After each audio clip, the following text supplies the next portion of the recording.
شفت قصة هواية رائعة يروها المؤرخين. اكو نوع من الطيور يسموه زرياب.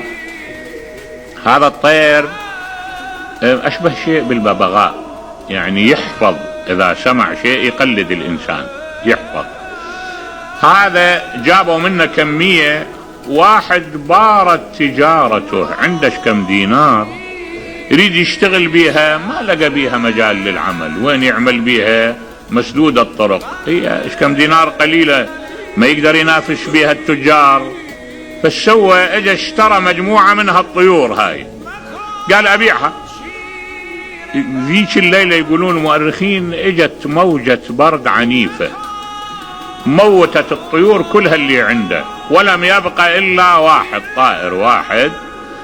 اغلق عليه باب البيت وحط هذا الطائر ومتألم متأثر، وقام يصيح يا رب يا غياث المستغيثين اغثني ويكرره. هذا الطير تنبه، اتقنها للجملة، عرفها، قام يقلده، قام يقول الطير يا غياث المستغيثين. مرت بي جارية من جواري الخليفة سمعت صوت الزرياب، قالت له بكم تبيع هذا؟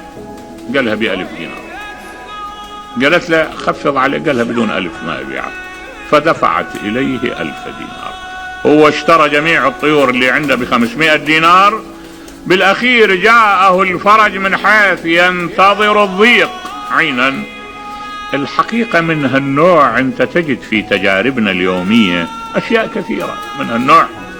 فالانسان لا يكون يتصور بان الحياة اطبقت اذا مرت عليه ضائقة.